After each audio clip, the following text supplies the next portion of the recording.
This is K.M. Weiland, and you are listening to the 636th episode of the Helping Writers Become Authors podcast.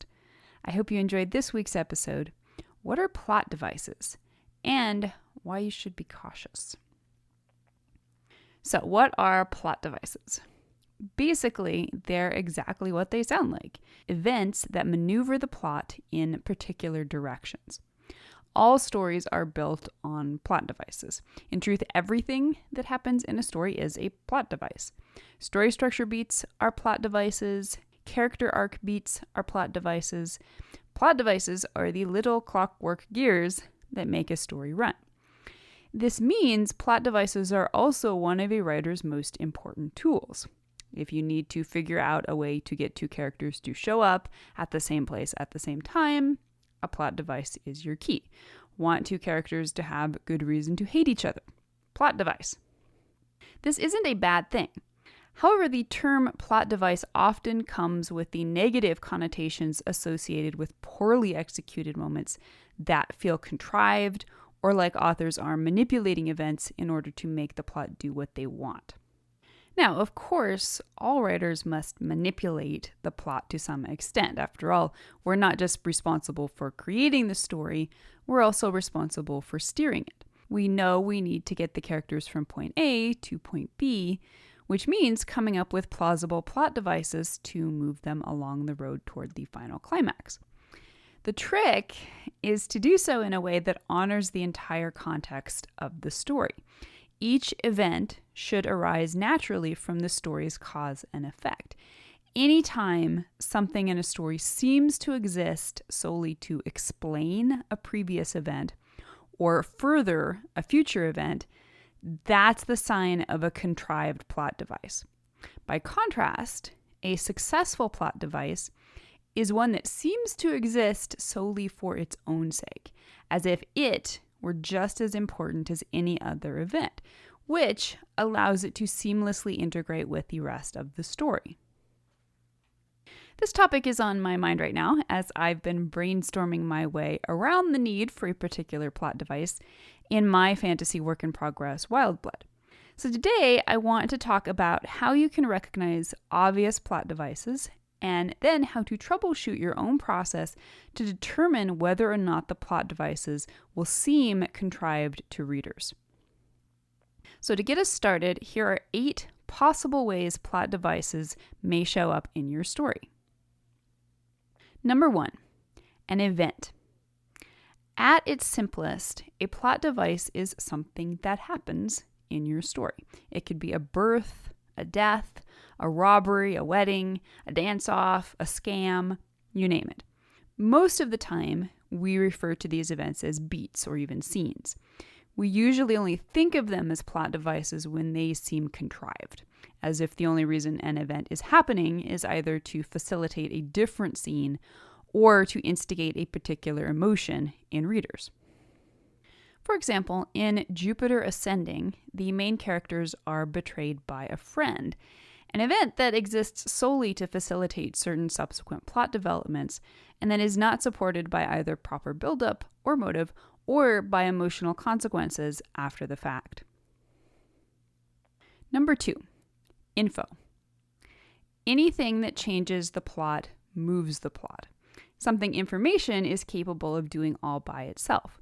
Anytime a character learns something new, that's a plot device. Readers will always trust that new information is important to the story. However, if that information exists only to be interesting in the moment without being paid off later, then it is likely a poorly executed plot device. This one is common in jargon-heavy or world-building centric stories which often drop lots of info, not all of which is necessary either for advancing the plot or even just fleshing out the world.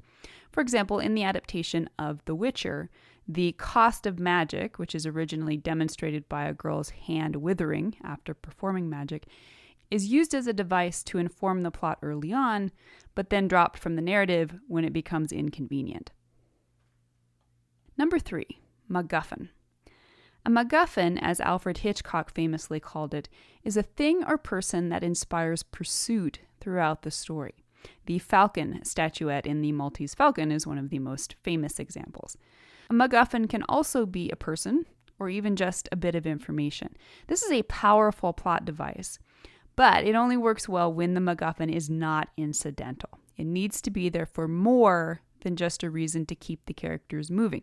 It needs to offer meaning to both plot and theme by the end. For example, a popular MacGuffin in recent film was the Tesseract in the MCU, which characters pursued through multiple entries in this series.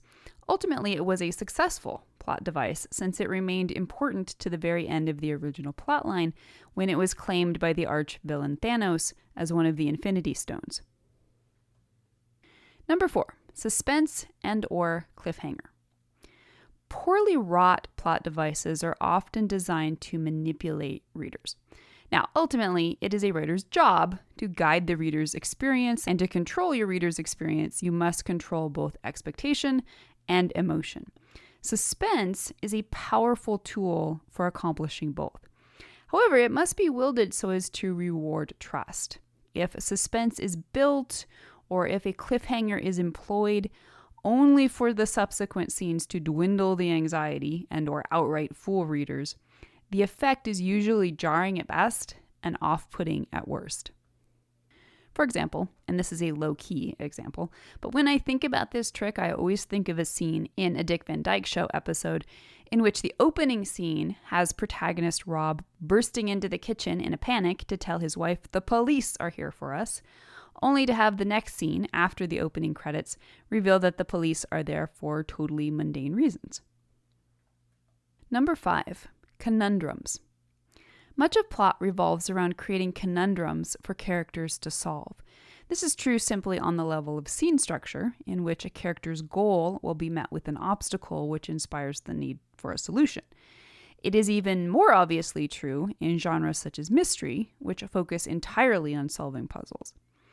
However, writers must be careful not to create conundrums for the sake of conundrums.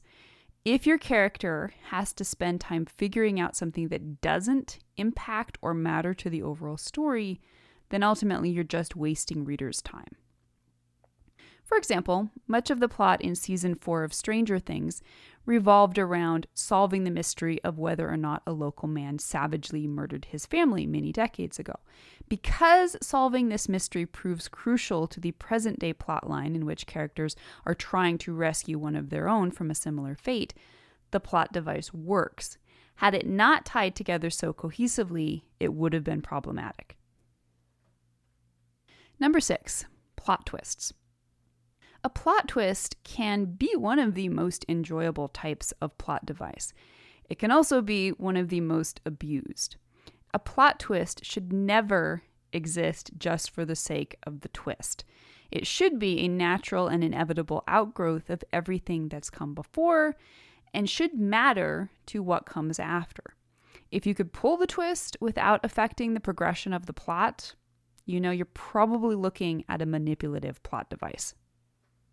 For example, for my money, one of the most annoying plot twists was the out-of-left field reveal in the Avengers Age of Ultron that Clint Barton, aka Hawkeye, had a secret family.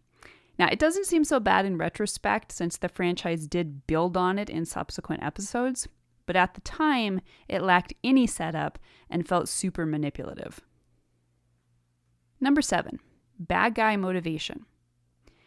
Even in stories that beautifully execute the main through line for the protagonist, clunky plot devices can sneak in as an attempt to justify the antagonist's motivation. For example, if the bad guy wants the MacGuffin, he must want it for a true reason and not just because it's there. Writers sometimes end up concocting convoluted backstories for bad guys in order to get them to behave in ways that are convenient to the plot. But to truly work, the antagonist's motivation must be just as inherent to the story as is the protagonist's. For example, the plot of Jane Got a Gun revolves around the revenge antagonist John Bishop is intent on taking against protagonist Jane and her husband Ham. However, even the inclusion of a backstory event indicating that Ham once helped Jane escape from Bishop's brothel fails to provide a satisfying motivation for why Bishop would risk so much to hunt down and extract revenge from two people who ultimately did him little harm and with whom he had little to no emotional connection. And number 8, flashback. A good flashback should function within the story exactly the same as any other scene. It should entertain, move the plot, be properly set up, and create context for what follows. A bad flashback will just feel like a poorly wrought plot device. This can happen when the author tries to use the flashback to introduce information that controls the audience's emotional experience in a way that isn't validated by the rest of the story. For example, I shared a small series recently about how the neo-Western series The English butchered its backstory by inserting a poorly set up flashback in the middle of the story, primarily, it would seem, for the reason of milking its full shock value. All right, so now that you know some of the ways plot devices might show up in your story, here are 7 questions you can ask to analyze how effective any given plot device is within your overall story. Question number 1. Am I emotionally attached to this plot device? Now, neither a yes or no answer automatically indicates a problem, but it's valuable to evaluate how much you want this moment to be in the story. It could be you want it there because it is legitimately great, but it could also be you're working overtime to include a darling that just isn't a good fit. Question number 2. On a scale of 1 to 10, what's the shock value and/or fan service? So on the flip side of the previous question, examine your intent for how you want your audience to experience this moment. Are you desiring to create a specific emotion, such as shock? Or maybe you just really want to give them the kind of scene you know they'd love. Either way, recognize that this motivation on your part isn't enough to prevent the moment from feeling like a poorly wrought plot device. The effect you're after in any specific scene must be supported by everything else on either side of it. Question number 3. Does this need to happen in the story? So imagine pulling this scene from your story. What would happen? Would the rest of the story fall apart? If you answer yes, this is usually a sign the scene is indeed cohesive within the larger whole. However, you must also examine whether the reason the story falls apart is because you've built everything to lead up to this scene, but it doesn't make sense after that point. If the scene is crucial to set up a specific part of the story, such as the climax, for example, but otherwise doesn't fit the tenor or momentum of the plot, that's the sign of a poor plot device. Question number 4. Do previous events create the causal chain that leads to the plot device? This is where you take a look at every scene leading up to this one. Are they all a straight line pointing to this moment? Or does it seem like those previous scenes are more logically building to a different conclusion? Too many stories that run into this problem switch gears halfway through as if telling 2 totally different stories. Question number 5.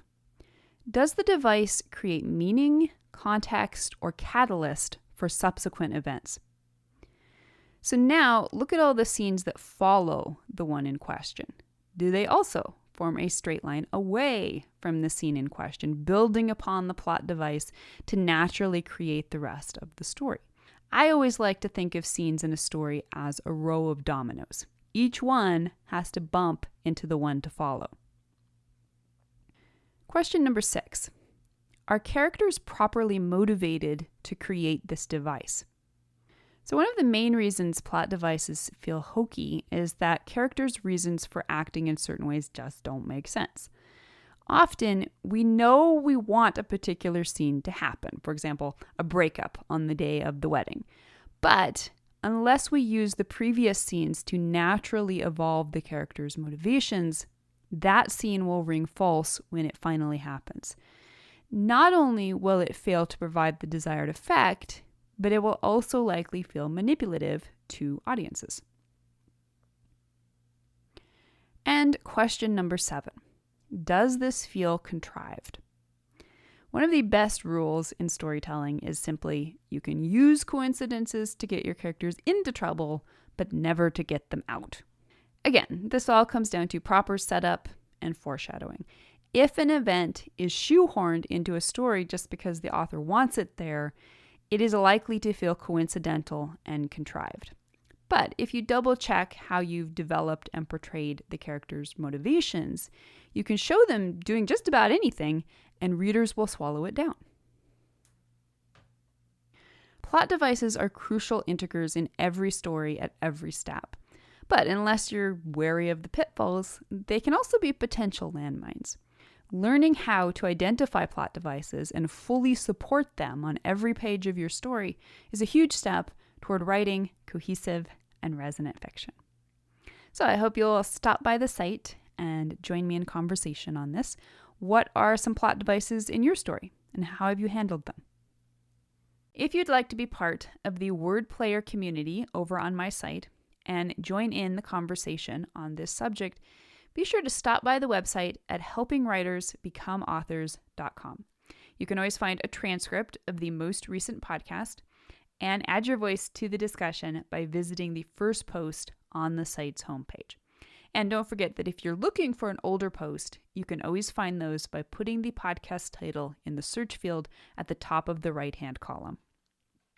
If you enjoyed this podcast, you can subscribe on Apple Podcast, Spotify, and Amazon Music, or whatever your favorite podcast platform may be. And if you'd like to do something to support helping writers become authors, it always means a ton if you're able to leave just a quick rating or review on your site of choice. Also, many thanks to those who support my work on Patreon. Your patronage helps make helping writers become authors and its many resources available to writers everywhere. If you're interested in becoming a patron, you can find out more at patreon.com/kmweiland. Thank you so much for listening to the Helping Writers Become Authors podcast, and be sure to check back again next week.